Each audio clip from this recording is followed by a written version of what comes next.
जानेंगे कि अगर आपको जीवन का लक्ष्य नहीं मिल रहा है, आपको नहीं मालूम चल रहा है कि मेरे सपने क्या है, मेरा गोल क्या है, मुझे क्या करना चाहिए, मुझे अपने जीवन में क्या बनना है, तो आप इन 4 लोगों से मिलना शुरू कर दीजिए।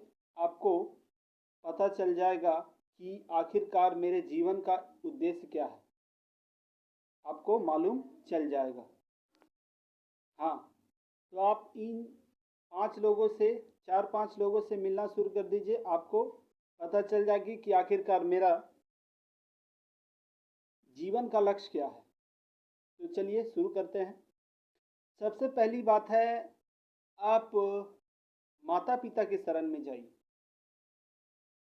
माँ बाप आपको अच्छे से जानते हैं, क्योंकि बचपन से आप उन्हीं की छत्र छाया में बड़े हुए हैं, इसलिए उनसे बेहतर आपको कोई नहीं जान सकता। वो जानते हैं कि आपकी पसंद नापसंद क्या है, आप किस चीज़ को करना ज़्यादा पसंद करते हैं, किस चीज़ में आप अच्छे हैं, किस चीज़ को आप नहीं कर पाते हैं। वो आपकी पसंद नापसंद के हिसाब से आपको गाइड करते हैं। तो सबसे पहले आपको अपने माता पिता के शरण में जानी चाहिए। दूसरा है गुरु, शिक्षक। शिक्षक वो होता है जो अपने अनुभव के आधार पर बच्चों को नई दिशा दिखाता है। शिक्षा के बल पर ही वो बच्चों को आगे बढ़ने की सलाह देते हैं। और सबसे ज़रूरी बात यह है कि एक शिक्षक होने के नाते उसका यह अधिकार होता है कि एक अपने बच्चे को एक दिशा प्रदान करे। हाँ, तो वो दिशा प्रदान करने का भी काम करते हैं। और साथ ही साथ शिक्षा एक ऐसा अस्त्र है जिसको धारण करते हुए गुरु अपने बच्चों को, अपने विद्यार्थियों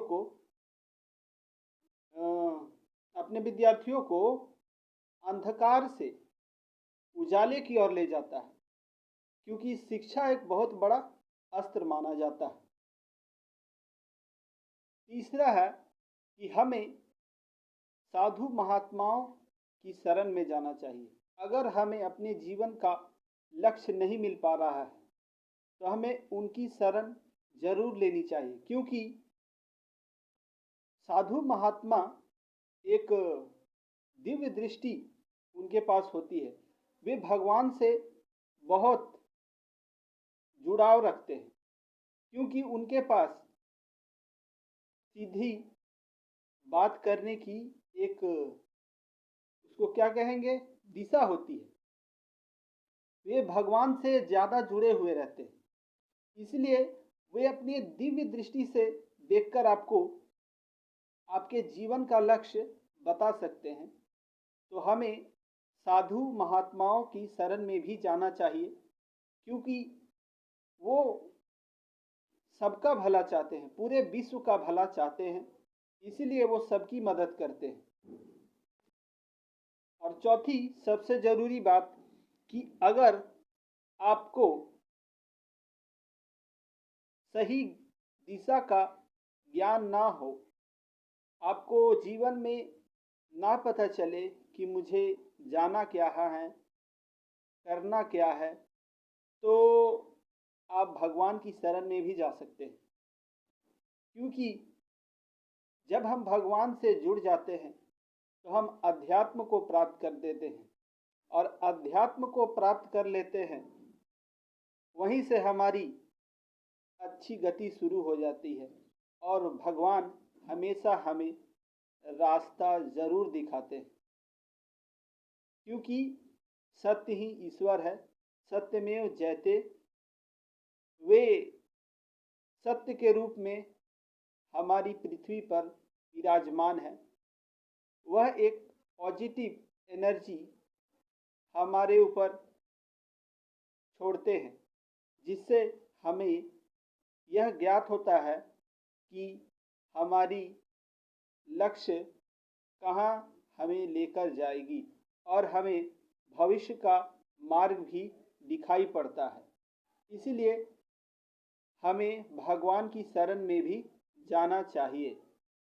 अगर इन सब बातों से फिर भी आपको लक्ष्य का पता ना चले तो आप खुद से बातें करें, खुद के साथ वक्त बिताएं, क्योंकि जब आप खुद को ज़्यादा समय देने लगते हैं तो आप अपने आप को करीब से जान पाते हैं।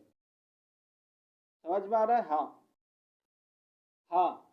तो खुद को वक्त दीजिए और सोचिए, अकेले रहिए और सोचिए कि मैं क्या कर सकता हूँ, मैं क्या बन सकता हूँ, क्योंकि ऊपर वाला सबको मौका दिया है इंसान के रूप में अपने लक्ष्य को पाने के लिए।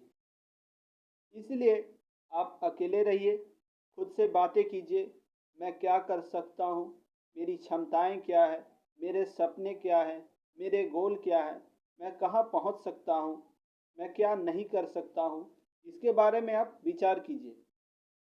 भविष्य की चिंता छोड़ दीजिए, क्योंकि भविष्य आप ही लिख सकते हैं।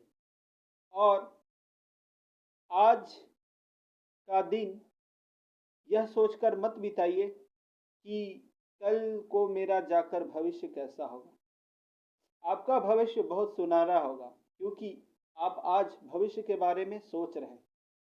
तो इन्हीं शब्दों के साथ मिलते हैं नेक्स्ट वीडियो में। तब तक के लिए धन्यवाद।